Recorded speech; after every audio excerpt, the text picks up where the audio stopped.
दीवाना सनम, तुझे देखा तो ये जाना सनम, प्यार होता है दीवाना। हेलो बच्चा लोग, आज होता है हम लाए आप लोगों के लिए क्लास 10th का पार्ट नंबर 2। जैसा कि आप होता है पढ़ चुके हैं पहले अध्याय में, जो मतलब पार्ट नंबर 1 में था आपने इसके पहले तक पढ़ चुका है। और हम जो होता है आज आपको पढ़ाएंगे पार्ट नंबर 2। और पार्ट नंबर 2 में होता है आपका आता है हेडिंग पूरा पहले आक्सीकारक तथा अपचायक, मतलब आक्सीकारक क्या होता है और अपचायक क्या होता है। आप होता है बने रहे नदी के साथ, क्योंकि होता है पढ़ने में बहुत ही मजा आने वाला है।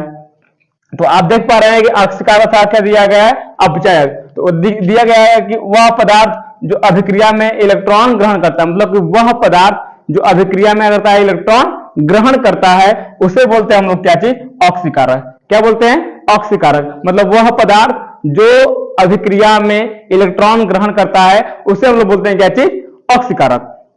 जैसे देख पा रहे हैं आप इसमें देख पा रहे हैं आप कि 2i मतलब माइनस चार्ज इलेक्ट्रॉन है, प्लस में Cl2 है। जैसे इसका अभिक्रिया कराया गया तो यह होता है i प्लस माइनस क्या हो गया, आपका हट गया है, और प्लस जो Cl2 प्लस था उस पर क्या अलग चार्ज लग गया है। तो आप देख पा रहे हैं कि इस पे जब हटा है तो इस पे क्या हुआ है, लगा है। तो इसमें क्या हुआ है, अपचयन, मतलब इलेक्ट्रॉन को क्या किया गया, ग्रहण किया गया। इलेक्ट्रॉन क्या किया गया, ग्रहण किया गया है। मतलब ये कि ये इन दोनों में जैसे कि विवाद, मतलब दोनों पहले जुड़ रहे हैं, तो इनका कहना यह है कि जाओ हम पहले तो ले लिए थे, अब जो होता है जब तुम हमसे मिलना बाद में तो जो होता है जो इलेक्ट्रॉन जो होता है ग्रहण तुम कर लेना, फिर उसके बाद हम दोनों का बराबरी में क्या हो जाएगा, मजा आ जाएगा, बांट दिया जाएगा कि पहले हमने लिया था अब होता है तुम ले लो। तो उससे बोल रहे कि इलेक्ट्रॉन ग्रहण करना क्या कहलाता है, आपका ऑक्सीकारक कहलाता है। जस्ट इसका उल्टा है अपचायक। वह पदार्थ जो अभिक्रिया में इलेक्ट्रॉन त्यागता है अपचायक कहलाता है। वह पदार्थ जो अभिक्रिया में करता है इलेक्ट्रॉन को त्यागता है वो क्या कहलाता है, आपका अपचायक कहलाता है। जैसे आप देख पाएंगे 2Fe3 प्लस में है, फिर प्लस 2i माइनस में है। मतलब ये क्या कर रहा है, ये देखें 2Fe ये इलेक्ट्रॉन क्या कर रहा है, त्याग रहा है। जब ये दोनों आपस में मिले थे तो कहे भैया कि अब से होता है हम आपको रखने वाले नहीं हैं। जब ये दोनों रहेगा नहीं, देख पा रहे इसमें 2Fe3 प्लस है तो ये क्या हुआ, 2Fe2 प्लस हो गया है, क्योंकि इसमें से एक इलेक्ट्रॉन क्या हो गया है, त्याग दिया। इसने इलेक्ट्रॉन क्या कर दिया, त्याग दिया। तो इसका मान और इसका मान दोनों क्या होगा, बराबर हो गया, इसलिए क्या हो गया, आपका प्लस हो गया। तो जब कोई इलेक्ट्रॉन त्यागता है तो वह अभिक्रिया कहलाती है आपकी ऑक्सीकरण। जब कोई इलेक्ट्रॉन ग्रहण करता है तो वो होता है क्या चीज, अपचयन। जब कोई इलेक्ट्रॉन त्यागता है तो वह क्या होता है, ऑक्सीकरण। और जब कोई इलेक्ट्रॉन जो होता है ग्रहण करता है तो वह क्या होता है, आपका अपचयन। इतना ध्यान रहे बच्चा लोग, कहता है इलेक्ट्रॉन जब कोई ग्रहण करता है तो वह क्या होता है, आपका अपचयन। इलेक्ट्रॉन को त्यागता है तो वह क्या होता है, ऑक्सीकरण। ठीक है, नोट कर लीजिए। चलिए बच्चा लोग आगे देखते हैं हम लोग रेडॉक्स अभिक्रिया। रेडॉक्स अभिक्रिया क्या होती है कि जब किसी अभिक्रिया के दौरान उपचयन और अपचयन दोनों एक साथ होते हैं उसे हम लोग बोलते हैं क्या चीज, रेडॉक्स अभिक्रिया। इतना ध्यान रहे कि जब किसी अभिक्रिया के दौरान अपचयन और उपचयन दोनों एक साथ होता है उसे हम लोग बोलते हैं क्या चीज, रेडॉक्स अभिक्रिया। जैसे देखिए आप जिंक मतलब जिंक ऑक्साइड है, प्लस में क्या आता है, कार्बन, और ये बना क्या चीज, जिंक प्लस में कार्बन मोनोऑक्साइड। क्या बन गया है, कार्बन मोनोऑक्साइड। अब देख पा रहे हैं जिंक के पास पहले O था, किसके पास चला गया, फिर कार्बन पास चला गया। मतलब इन दोनों, मतलब इनका जो है पहले विवाह तो हो गया था। जैसे कि आपको मालूम है कि Zn प्लस में O को मिला देंगे, ऑक्सीजन मिला देंगे, तो यह होता है, बनता है क्या चीज, जिंक ऑक्साइड। क्या बनता है, जिंक ऑक्साइड। तो मतलब ये दोनों में होता है वो क्या हो गया था, विवाह तो हो गया था, लेकिन किसी कारणवश होता है क्या हो गया, झगड़ा। और वो कारण कौन है, कार्बन। कार्बन जो है आया, इससे पूरा एकदम लाइन मारने लगा किसकी बीबी पर, कि अरे भैया बड़ा मस्त लग रहा है। जब लाइन मारने लगा इस पर तो ई जो होता है, जिंक जो होता है, जो कहता है कि जो हम तुमको आज से ना रखेंगे। तो ये ना रखेगा मतलब क्या चीज आपका है, अपचयन। तो कार्बन कहता है जब तू ना रखेगा तो हम तो रखबे करेंगे भैया।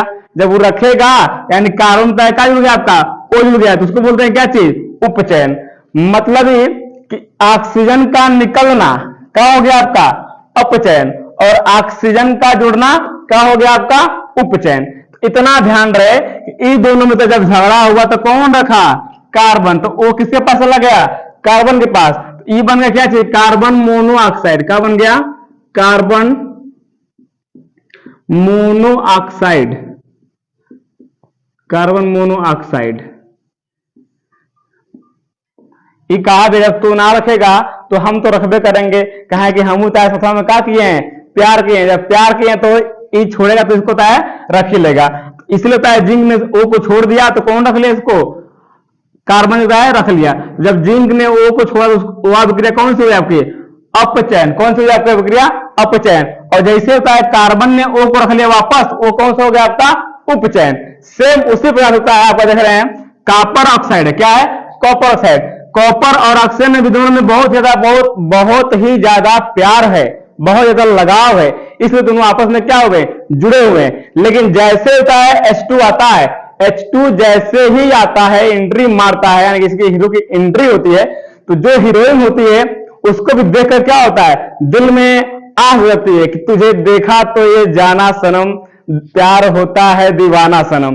तो उसी प्रकार होता है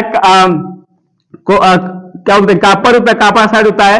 कॉपर में से ऑक्सीजन निकल गया तो रखेगा कौन? H2 रखेगा। जब कॉपर में से ऑक्सीजन निकल तो उसको बोलते हैं क्या चाहिए हम लोग? अपचयन। क्या बोलते हैं हम लोग? अपचयन। और जैसे होता है ऑक्सीजन निकल गया तो हो गया कॉपर खाली। क्या हो गया? खाली कॉपर हो गया। तो H2 कहता है भैया तो कोई ना है तो हम है ना, तो वो जो होता है H2 जो होता है बन जाता है वो होता है कनेक्ट करता है और उप बन जाता है क्या चाहिए आपका? उपचयन अभिक्रिया। तो इतना ध्यान रहे कि अगर किसी में से O निकल रहा है तो वो क्या है? अपचयन। अगर किसी में से O जुड़ रहा है तो वो क्या है? उपचयन। अपचयन उपचयन मतलब इतना ध्यान रहे कि तुझे देखा तो ये जाना सनम और प्यार होता है दीवाना सनम। शाहरुख खान के अंदाज में फ्रीडम लहराते हुए पूरा। ठीक है, तो इतना ध्यान रहे कि किसी में से ऑक्सीजन निकलेगा तो वह क्या होगा आपका? अपचयन, और किसी में जुड़ेगा तो क्या होगा आपका? उपचयन। सेम प्रकार इसमें भी है, जब निकल रहा है तो क्या होगा आपका? अपचयन, और जुड़ रहा है तो क्या आपका होगा? उपचयन। ठीक है, नोट कर लीजिए। चलो आते हैं आगे दिया आपका अवकारक व अपचायक, यानी बोलते हैं कि रेड्यूसिंग एजेंट। एजेंट का नाम सुना होगा आपने कि एजेंट होता है क्या करता है? किसी काम को जो होता है वह होता है पूरी तरह से मतलब अपने हाथ में लेता है और किसी दूसरे स्थान से हटाकर उसको होता है स्थान पर रखता है। जैसे कि आप देखते हैं कि होता है जितनी सारी होती है सरकारी नौकरी निकलती है इसमें बहुत सारा क्या होता है? धांधली होता है। इसमें जो एजेंट बहुत बड़े लगे होते हैं वह क्या करते हैं? किसी जो गरीब बच्चे होता है वह पास हुए होते हैं और कोई बच्चा होता है पैसा बहुत सारा लेकर आया कि कहा कि साहब ये पैसा लीजिए और हमारा होता है नौकरी पक्का कर दीजिए।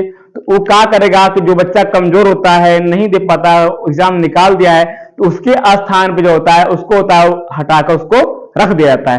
तो ये होता है काम होता है किसका? एजेंट का।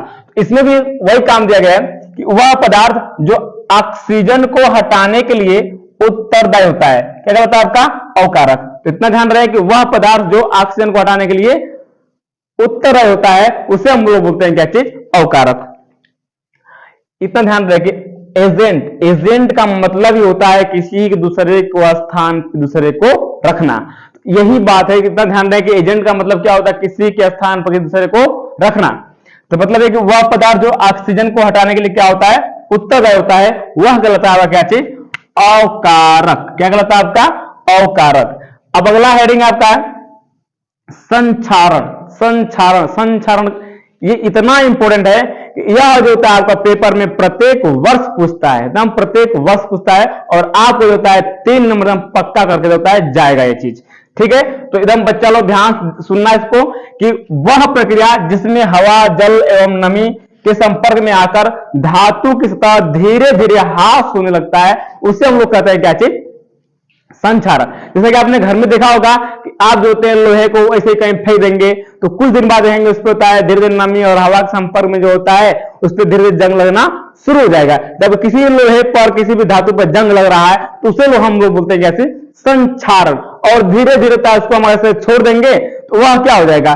बहुत ही होता है गलित अवस्था में आपको मिलेगा। लेयर किसका होता है? फिर खाली पतला सा आपको मिलेगा, अधिक दिन छोड़ देंगे तब। लेकिन उसको होता है बचाने के लिए होता है हम क्या क्या कर सकते हैं? मतलब होता है कि जैसे कि जंग न लगे, संचारण न हो, उससे तो हम बचाने के लिए बहुत सारे हमारे पास उपाय है जिसका होता है हम प्रयोग कर सकते हैं। एक तो ध्यान रहे कि संचारण क्या होता है कि जब किसी जिस प्रक्रिया में हवा जल नमी के कारण अगर धातु की सतह क्या हो धीरे धीरे ह्रास होने लगे तो उसका मतलब क्या होता है कि उसमें संक्षारण मतलब जंग लगना शुरू हो गया है। तो इतना बहुत बच्चा लोग ध्यान रहेगा। अगर आप भी जो होता है अपने किताब को अपने बुक को नहीं पढ़ेंगे तो आप में भी क्या लग जाएगा, जंग लग जाएगा। और आप में जब जंग लग जाएगा तो आप जब कुछ भी पढ़ेंगे तो धीरे धीरे आपको भूलना शुरू हो जाएगा। तो बच्चा लोग इतना ध्यान रहे किताबों से होता है दूरी न बनाए। दूरी बनाएंगे तो होता है आपको भूलना ही पड़ जाएगा, या तो जिंदगी हो चाहे कोई चीज हो, दूरी किसी से भी न बनाए। दूरी बनाएंगे तो उसको होता है भूलना ही आपको पड़ेगा, मतलब कि धीरे धीरे होता है आप क्या हो जाएंगे, भूलना शुरू कर दें। तो इतना ध्यान रहे किसी भी चीज से दूरी न बनाए। और इतना भी ध्यान रहे कि संक्षारण क्या होता है कि वह प्रक्रिया जिसमें होता है हवा नमी जल के संपर्क में जो वस्तुएं आती हैं वह सभी धीरे क्या होते हैं, धीरे धीरे ह्रास में लगती है और उसे हम लोग कहते हैं क्या चीज, संक्षारण। जैसे लोहे पर जंग लगना, लोहे पर जंग लगना आप देख पाते हैं कि जो लोहे पर जंग लगता है वह जो होता है हवा जल और नमी के संपर्क में आने पड़ता है, जब तो क्या होता है लोहे पर जंग लगता है। ठीक है, बचाव क्या कर सकता है इसका, बचाव तो बचाव जो होता है हम कर सकते हैं इसको पेंट कर कर, पेंट कर कर, पेंट मतलब कलर, कलर कर कर, ठीक है, कलर करके। दूसरा देखेंगे आप जस्तीकरण, जस्तीकरण करके, जस्तीकरण करके। तीसरा लिख लेंगे ग्रीस लगाकर, ग्रीस या तेल लगाकर, तेल लगाकर। ऐसे होता है हम होता है धातुओं होता है संक्षारण से बचा सकते हैं। क्या करता है पेंट लगा बचा सकते हैं हम, जस्तीकरण करके बचा सकते हैं उसको हम, और होता है ग्रीस या तेल लगा, मतलब धातु की सतह होता है अगर हम जस्तीकरण कर दे रहे हैं या तो तेल या ग्रीस लगा दे रहे हैं या तो पेंट यानी कलर कर दे रहे हैं, तभी भी जो होता है हमारी जो धातु में है वो होता है संक्षारण से बचाई जा सकती हैं। अब होता है बच्चों लास्ट हेडिंग इसका नाम होता है विकृत गंधिता। और विकृत विकृत जो गंधिता है आप लोग उसके बारे में भली भांति से परिचित है। ये संक्षारण और विकृत गंधिता बच्चा एकदम पक्का से पक्का एकदम किसी ने दोनों में होता है पक्का से पक्का आएगा तो आएगा, और होता है आपको 3 नंबर देकर जाएगा। तो इतना मतलब ध्यान रहे कि संख्या को लिख रहे हैं और उसके बाद आपको विकृत गंधिता हम बताएंगे अभी।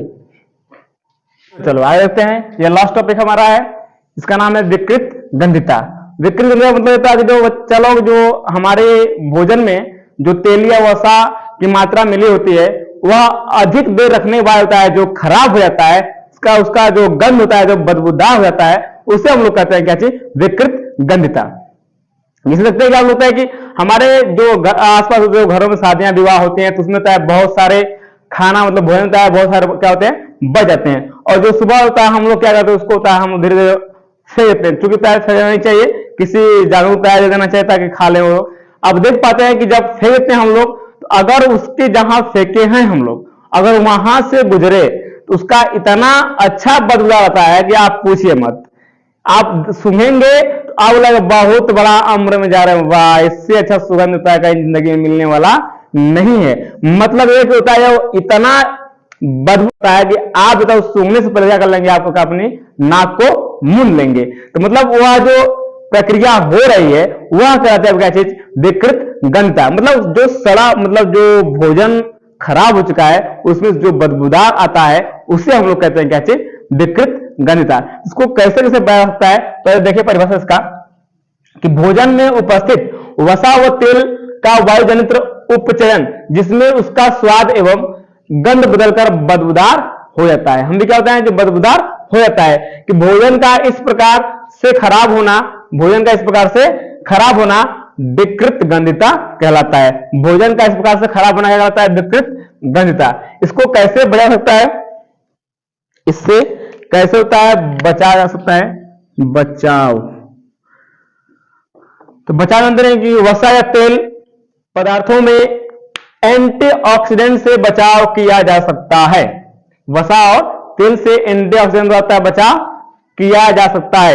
या तो जो होता है हम फ्रिज लगा दें, क्या लगा दें, फ्रिज, फ्रीज से होता है, फ्रिज को होता है हम यूज करेंगे तो उस अवस्था में होता है हम भोजन को सड़ने मतलब बदबूदार होने से बचा सकते हैं। क्योंकि होता है जो एक्स्ट्रा भोजन होते हैं उसको होता है हम अगर फ्रिज में रख देंगे तो उस अवस्था में जो होता है हम क्या कर लेंगे, बचा सकते हैं भोजन को। और हो जाएगा आपका तीसरा नंबर का कि खाद्य पदार्थों में पैकिंग करते समय, क्या समय पैकिंग करते समय इतना ध्यान रखिए, खाद्य पदार्थों में पैकिंग करते समय, ठीक ना, क्या निकाल दें, ऑक्सीजन को निकाल दें। तो ऑक्सीजन के साथ भरेंगे क्या चाहिए हम लोग, हाइड्रोजन। क्या भर देंगे, हाइड्रोजन। आप देखते हैं जो चिप्स भरा होता है, चिप्स जो हम लोग खाते हैं, टेढ़े मेढ़े जितने सब चिप्स आते हैं उसमें होती है कौन सी गैस भरी होती है, हाइड्रोजन। क्या निकाल दिया जाता है, ऑक्सीजन। और उसमें ऑक्सीजन रहेगा तो वह होता है हमारे खाने योग्य नहीं रहेगा। इतना ध्यान रहेगा, उसमें ऑक्सीजन रहे तो खाने योग्य हमारे नहीं रहेगा। तो इतना बचाओ ध्यान रहे, जो खाद्य पदार्थों में जो हम पैकिंग करते समय जो भरते हैं वो कौन सी गैस होती है, हाइड्रोजन।